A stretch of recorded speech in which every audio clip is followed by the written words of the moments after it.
Hey folks, Don DeRosa here, and welcome back to my channel. If you're new here, this is a channel where we basically go and answer questions on the internet from different places like Facebook groups, chat rooms, you name it.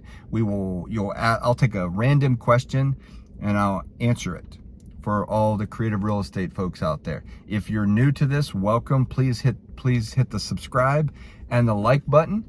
If you're been here before, welcome back. Thank you very much for coming back.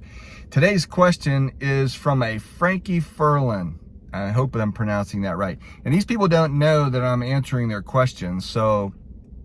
But it was a question asked on Sub2 Nation by Jeff Richmond, his site. And the question today is, what's it like to sub2 or subject to, buy property subject to in a deed trust state? Okay, well, the first thing you need to know is there's three types of security instruments, three types of states out there. There's a deed of trust, there's a mortgage, and then there's a security deed. Those are called lien instruments or security instruments, right?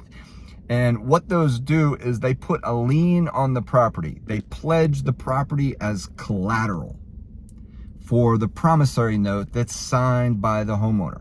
A lot of states call them mortgages. In fact, here in Georgia, we're what's called a security deed state, but we still call them mortgages.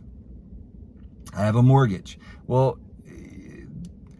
different states call them different things, but what those instruments are is they are a lien document. And by signing, depending on your state, there's two different types of foreclosures out there. There's what's called a judicial state and a non-judicial state for foreclosing. A judicial state, all 50 states are a judicial state, meaning they have a process in place that can go through the courts or through a judge via a lawsuit called a lis pendens. But there's also a handful of states out there that take it a step further and do what's called a non-judicial foreclosure. Like I'll use in Georgia, for example. We are a non-judicial state. At closing, in order to enact that non-judicial process, we sign a document at closing, and it's similar across the country if your state is non-judicial. You sign a document similar to what's called a waiver of borrower's rights. When you sign that document, you waive your right to a judicial foreclosure. But the question at hand is, let me make sure I have the question. What's the difference between a deed of trust? Can I take over something subject to with a deed of trust? Absolutely. You can take over anything subject to, because what you're taking over is you're taking over the promissory note and the security instrument. And depending on whether it's a deed of trust or a mortgage or a security deed, the answer is yes.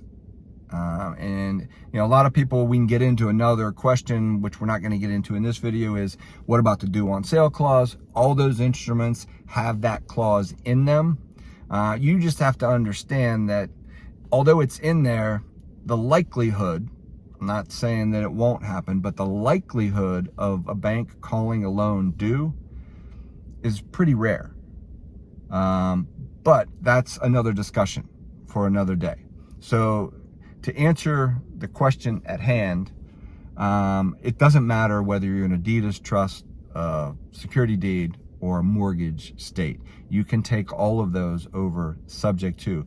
But again, as a disclaimer, I would tell you, look at your local regulations and ask an expert on subject to, because a lot of times what people tell you isn't really the truth, because they don't know exactly all the regulations.